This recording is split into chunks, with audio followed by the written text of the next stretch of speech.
तारीख थी 14 अगस्त 1947 की आधी रात। रेडियो पर आजादी की आवाज गूंज रही थी, लेकिन जमीन पर उसी पल इतिहास का सबसे खूनी अध्याय लिखा जा रहा था। एक रेखा, सिर्फ एक रेखा, जिसने घर, रिश्ते और जिंदगियां दो टुकड़ों में काट दी। सवाल है, क्या यह विभाजन अचानक हुआ था या इसकी पटकथा बहुत पहले लिखी जा चुकी थी? दूसरा विश्व युद्ध खत्म हो चुका था, ब्रिटिश साम्राज्य कमजोर पड़ रहा था, भारत में आजादी की मांग तेज थी, लेकिन साथ ही बढ़ रहा था धार्मिक तनाव। हिंदू, मुस्लिम और सिख समुदायों के बीच अविश्वास की दीवारें ऊंची हो रही थीं। राजनीति अब सिर्फ आजादी की नहीं, बल्कि अलग राष्ट्र की भी बात करने लगी थी। 1947 में ब्रिटेन ने भारत छोड़ने का फैसला किया। अंतिम वाइसरॉय बने लॉर्ड माउंटबैटन। समय बहुत कम था, दबाव बहुत ज्यादा।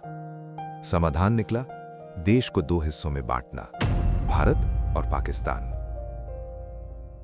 लेकिन यह फैसला जितना तेज लिया गया, उतना ही भयानक साबित हुआ।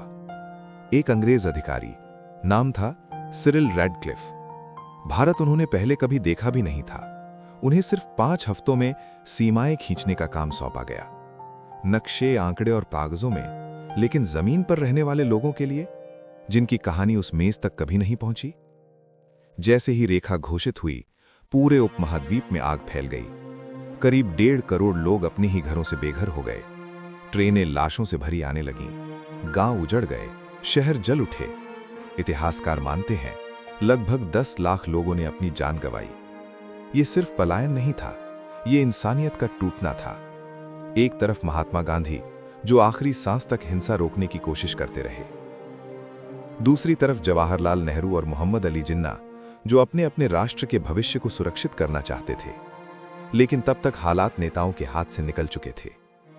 आज भी सवाल जिंदा है, अगर और समय मिलता, अगर तैयारी बेहतर होती, तो क्या यह खून खराबा रोका जा सकता था, या फिर यह त्रासदी पहले से तय थी? भारत का विभाजन सिर्फ जमीन का बंटवारा नहीं था, यह यादों, रिश्तों और पीढ़ियों का बंटवारा था। और शायद इस इतिहास को याद रखने का मकसद यही है, ताकि कोई रेखा दोबारा इंसानियत को इस तरह ना काट सके।